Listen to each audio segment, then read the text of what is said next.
ఈ 2014, 2019 నేను అనుకుంది అంచెలంచెలుగా పార్టీని పెంచుదామని.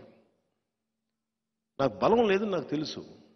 అందరికీ ఈ సందర్భంగా నేను చెప్పదలుచుకుంటుంది, పవన్ కళ్యాణ్ ఒక నటుడిగా లేదంటే ప్రజాభిమానం ఉన్న ఒక వ్యక్తిగా ప్రపంచం అంతా తెలుసు. పొలిటికల్ పార్టీగా జనసేన రెండు విభిన్నమైన అంశాలే. పవన్ కళ్యాణ్, జనసేన పార్టీ రెండింటిని కలపకూడదు. కలపడానికి సమయం పడుతుంది. అందుకనే 2.5 దశాబ్దాల సమయం చెప్పాను. నేను నడవాలి. ఒక ఎంఎస్సి స్టూడెంట్ ఫిజిక్స్ నేర్చుకున్న తర్వాత మళ్ళీ న్యూక్లియర్ ఫిజిక్స్కి వెళ్ళాలన్నా లేదా కెమిస్ట్రీకి వెళ్ళాలన్నా మళ్ళీ సపరేట్ అధ్యయనం చేయాలి. దానికి ఇంకా చదవాలి. నేను ఒక పాపులర్ యాక్టర్ అయినంత మాత్రాన రాజకీయాల్లోకి రాగానే అది వెంటనే అది ట్రాన్స్ఫర్ అవ్వదు, అధికారంగానే పవర్ కానీ. అందుకే నేను 2.5 దశాబ్దం పనిచేద్దామని నిర్ణయించుకుంటే నాకున్న అభిమానం బలం ఏం చేస్తుంటే వాళ్ళకి మాట పట్టరాళ్ళు. మోడీ గారికి నమస్కారం చేసినా నువ్వు మోడీ గారికి నమస్కారం ఎందుకు చేస్తూ ఉండవు? అరే ఆయన మహానాయకుడు, ఆయనకి నమస్కారం పెట్టే ఒకసారి ఏమైపోద్దంటే అభిమానం ఎదగనివ్వదు. ఒకసారి అభిమానం ఏముంటుంది, నిన్ను వేరే నాయకులు తిడుతున్నారు, వైసీపీ వాళ్ళు తిడుతున్నారు, మేము చచ్చిపోతాం, ఎందుకు వచ్చారు రాజకీయాల్లో? కండి నేను రాజకీయాల్లో మీకోసం అలా ఏడుస్తున్న సుగాలి ప్రీతి తల్లి కోసం వచ్చాను. నా నేల ఇది, నా దేశం ఇది, నా సమాజం. సినిమాలు వస్తే వచ్చినాయి, చప్పట్లు పడితే పడినాయి, డబ్బులు వస్తే వచ్చినాయి, డబ్బులు పోతే పోయినాయి. అంటే నేను చాలా మందికి మా ఇంట్లో కూడా చెప్పాను, ఎందుకు పాలిటిక్స్ అని ఒకటి చెప్పాను. నేను ఏమి పాలిటిక్స్ చేయకుండా వచ్చి నన్ను కొడతా ఉన్నాను, నేను ఏం చేయమంటాను?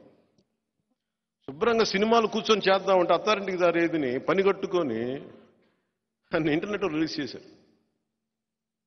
చెప్పాను, నన్ను బతకనివ్వరు ఎవరన్నా. నా ఎదుగుదల నాకు శాపం అయిపోయింది. మీరు గుండెల్లో ఉన్న అభిమానమే నాకు శాపం అయిపోయింది. ఇంతకాడికి రాజకీయం చేద్దాం, రాజకీయం చేసుకున్నాను. నాకు ఆ భయాలు లేవు నాకు. సో 2014-19 నుంచి అంచెలంచెలుగా పెంచుదాం అనుకున్న పార్టీ నేను ఇబ్బంది పడుతుంది. ఈ పార్టీకి రికగ్నైజ్డ్ పొలిటికల్ పార్టీ అయిపోయింది జనసేన. 18 లక్షల పైచిలకు ఓట్లు వచ్చినాయి మనకి.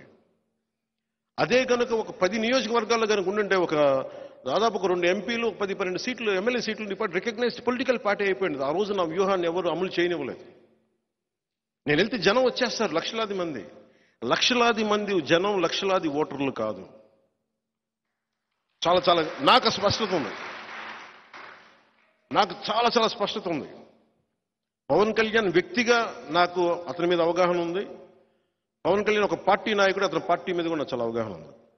అందుకే నాకు వ్యూహం నాకు వదిలేయండి ఎందుకని అడుగుతానంటే, నన్ను అర్థం చేసుకున్నంతగా నాకు అరమరికలు ఉండవు నా దగ్గర. చాలా బ్లాక్ అండ్ వైట్లో చూస్తాను పవన్ కళ్యాణ్ అనే వ్యక్తిని.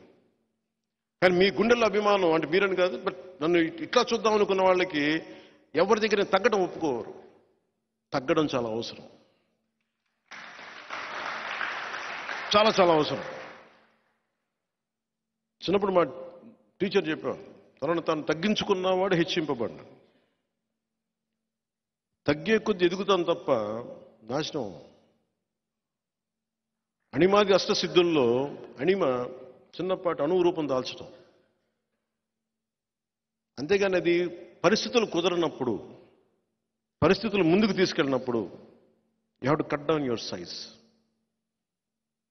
అంతేగాని బయట ఇక్కడ ఈ స్థానం ఉంది కదని ఇక్కడ నేను చెలాయిస్తానంటే కుదరదు ఇక్కడ. అందుకే నేను ఈ స్థానాలన్నింటినీ కూడా 19లో నేను ఒక 30 స్థానాలు పోటీ చేద్దాం అనుకున్నాను. ఆ రోజు నన్ను అందరూ కూర్చోబెట్టి ఇవి చేసి ఒత్తిడి పెడితే నిస్సహాయత వదిలేశాను. నా దారుణం ఏంటంటే నేను ఓడిపోతున్నాన్న సంగతి కూడా నాకు తెలుసు.